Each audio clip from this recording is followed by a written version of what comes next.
ప్రపంచ ప్రఖ్యాతిగాంచిన cafe coffee day సృష్టికర్త ఆయన. కాఫీ ప్రపంచంలో సరికొత్త బ్రాండ్ను తీసుకొచ్చిన గొప్ప వ్యాపారవేత్త. కాఫీ సాగు చేసే కుటుంబంలో పుట్టి కాఫీ కింగ్ స్థాయికి ఎదిగిన వ్యక్తి. ఒకప్పుడు విజయానికి చిరునామా, కానీ చివరికి తాను విఫల వ్యాపారినంటూ ఆత్మన్యూనతతో కుంగిపోయారు. అనతి కాలంలోనే కాఫీ విజయాన్ని రుచిచూసిన విజి సిద్ధార్థ ఊహించని రీతిలో మరణించారు. కేఫ్ కాఫీ డే వ్యవస్థాపకుడు సిద్ధార్థ కథ విషాదాంతమైంది. 2 రోజుల క్రితం అదృశ్యమైన ఆయన నేత్రావతి నదిలో పడి మరణించారు. ఈ ఉదయం సిద్ధార్థ మృతదేహం నదిలో లభ్యమైంది. సిద్ధార్థ మృతదేహం మంగళూరులోని వెన్లాక్ ఆసుపత్రికి తరలించారు. సోమవారం సాయంత్రం నేత్రావతి వంతెనపై వెళ్తుండగా కారు పక్కన నిలపాలని డ్రైవర్కు సూచించారు. కారు దిగి వంతెనపై నడుస్తూ సాయంత్రం 6:30 గంటల వరకు ఫోన్లో మాట్లాడుతూ ఉన్నారు. కొద్దిసేపటి తర్వాత ఆయన కనిపించకుండా పోయారు. ఆందోళనకు గురైన డ్రైవర్ ఈ విషయాన్ని వెంటనే సిద్ధార్థ కుటుంబ సభ్యులకు తెలియజేశాడు. సమాచారం అందుకున్న దక్షిణ కన్నడ పోలీసులు నదీ ప్రాంతంలో గాలింపు చర్యలు చేపట్టారు. చివరికి సిద్ధార్థ మృతదేహాన్ని కనుగొన్నారు.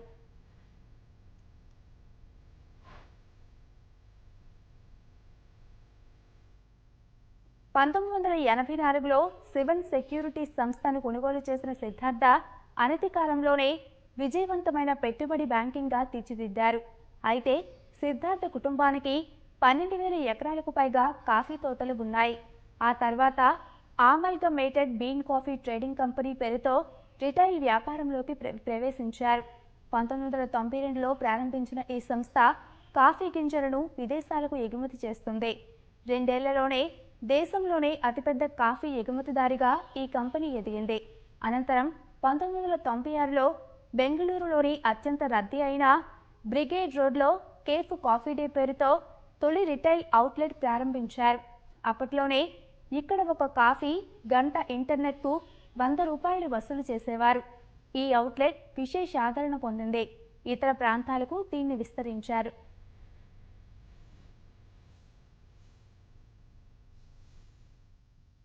ప్రస్తుతం భారత్లో కేఫ్ కాఫీ డే పేరు తెలియని వారు ఉండరంటే అతిశయోక్తి కాదు. అన్ని ప్రధాన నగరాల్లో ఈ కంపెనీ అవుట్లెట్లు ఉన్నాయి.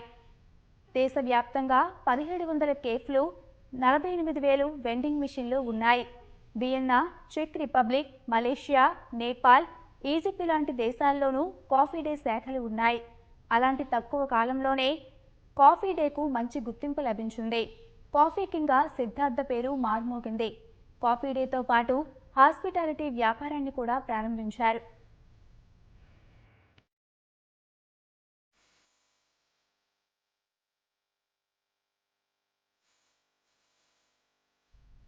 కర్ణాటక మాజీ సీఎం ఎస్ఎం కృష్ణ కుమార్తె మాళవిక కృష్ణను సిద్ధార్థ వివాహం చేసుకున్నారు. వీరికి 2 పిల్లలు. సిద్ధార్థ కంపెనీ వ్యవహారాల్లో మాళవిక చురుగ్గా ఉంటారు. 2008 నుంచి సిద్ధార్థకి చెందిన ఆతిథ్య రంగ వ్యాపారాల పూర్తి బాధ్యతలు మాళవికనే నిర్వర్తిస్తున్నారు. కాఫీ డే బోర్డ్ ఆఫ్ డైరెక్టర్స్లోనూ ఆమె ఒక సభ్యురాలు. ఇలా కెరీర్ హాయిగా సాగిపోతున్న సమయంలో సిద్ధార్థ పన్ను ఎగవేత రూపంలో వివాదాల్లో చిక్కుకున్నారు. కోట్ల రూపాయల పన్ను ఎగవేసినట్లు ఆరోపణలు రావడంతో 2017లో ఆయన కంపెనీలపై ఆదాయపు పన్ను శాఖ సోదాలు చేపట్టింది. ముంబై, బెంగళూరు, చెన్నై, చిక్మగళూరులోని కాఫీ డే దుకాణాలు, ఎస్టేట్లపై అధికారులు దాడులు నిర్వహించారు. 650 కోట్ల రూపాయల విలువైన అక్రమాస్తులను గుర్తించి స్వాధీనం చేసుకున్నారు. దీంతో ఆయనకు ఆర్థిక ఇబ్బందులు మొదలయ్యాయి. మరోవైపు కేఫ్ కాఫీ డే గత కొంతకాలంగా నష్టాల్లో సాగుతున్నట్లు తెలుస్తోంది. దీంతో కంపెనీలో కొంత వాటాను కోకోకోలాకు విక్రయించాలని భావించిన సిద్ధార్థ ఇందుకోసం చర్చలు కూడా జరిపారు.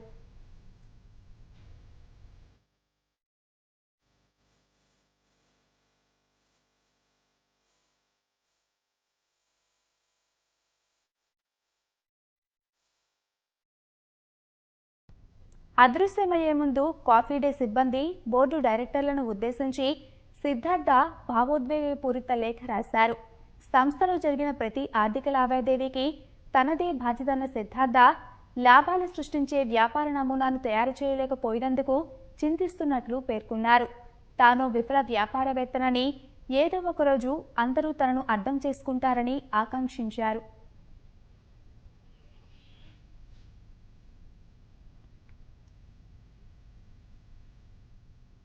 సోమవారం సాయంత్రం నుంచి కనిపించకుండా పోయిన కేఫ్ కాఫీ డే అధినేత విజి సిద్ధార్థ అంతకుముందు లేఖ రాశారు.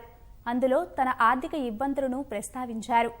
37 ఏళ్ల పాటు నిబద్ధతతో కఠోర శ్రమతో కృషి చేసి 30,000 మందికి ప్రత్యక్షంగా 20,000 మందికి పరోక్షంగా ఉద్యోగాలు కల్పించానని పేర్కొన్నారు. ఎన్ని ప్రయత్నాలు చేసినా లాభదాయక వ్యాపారాన్ని సృష్టించడంలో విఫలమయ్యానని, తనపై నమ్మకం ఉంచిన ప్రతి ఒక్కరికి క్షమాపణలు చెబుతున్నట్లు తెలిపారు. సుదీర్ఘ కాలం నుంచి పోరాడనని, ఇక ఓపిక లేకపోవడంతో అన్నీ వదిలేస్తున్నట్లు ఆ లేఖలో పేర్కొన్నారు. ఓ ప్రైవేట్ ఈక్విటీలో భాగస్వాములు షేర్లను బైబ్యాక్ చేయమని బలవంత పెట్టినట్లు లేఖలో సిద్ధార్థ పేర్కొన్నారు. ఓ స్నేహితుడి నుంచి భారీ మొత్తంలో డబ్బు అప్పు తీసుకొని 6 నెలల కిందటే లావాదేవీని పాక్షికంగా పూర్తి చేశానని, ఇక ఒత్తిడిని తీసుకోవాలనుకోవడం లేదని స్పష్టం చేశారు. అప్పులు ఇచ్చిన వారి నుంచి వస్తున్న విపరీతమైన ఒత్తిడే ఈ స్థితికి దిగజార్చినట్లు ఆవేదన వ్యక్తం చేశారు. ఆదాయపు పన్ను శాఖ గత డీజీ నుంచి ఎన్నో వేధింపులు ఎదుర్కొన్నట్లు సిద్ధార్థ చెప్పారు. రివైజ్డ్ రిటర్న్లను చెల్లించినప్పటికీ బైండ్ ట్రీ ఒప్పందాన్ని అడ్డుకునేందుకు, కాఫీ డే షేర్లలో స్థానం సంపాదించేందుకు 2 సందర్భాల్లో ఆయన షేర్లను అటాచ్ చేసినట్లు వివరించారు. ఇది చాలా అన్యాయమని, దానివల్ల తీవ్రమైన నగదు కొరత ఏర్పడిందని తెలిపారు. తనపై ఉంచిన నమ్మకాన్ని వమ్ము చేస్తున్నందుకు క్షమించమని బోర్డు డైరెక్టర్లు, సిబ్బందిని కోరారు. కొత్త యాజమాన్యానికి సహకరించి ఈ వ్యాపారాన్ని ఇలాగే కొనసాగించాలని కోరారు. తప్పులన్నింటికీ తనదే బాధ్యతన్న సిద్ధార్థ లావాదేవీల గురించి మేనేజ్మెంట్కు, ఆడిటర్లకు తెలియదని లేఖలో పేర్కొన్నారు. కుటుంబ సభ్యులకు సైతం ఈ విషయాలేవీ తెలియవన్నారు. అన్నింటికీ తానే జవాబుదారినని వివరించారు. ఎవరినీ మోసం చేయాలనే ఉద్దేశం లేదన్న సిద్ధార్థ తాను విఫల వ్యాపారవేత్తనని ఆవేదన వ్యక్తం చేశారు. తమకున్న ఆస్తులతో అప్పులన్నింటినీ చెల్లించేయొచ్చన్న సిద్ధార్థ ఏదో ఒకరోజు అందరూ తనను తప్పక అర్థం చేసుకుంటారని ఆశిస్తూ లేఖలో క్షమాపణలు తెలియజేశారు.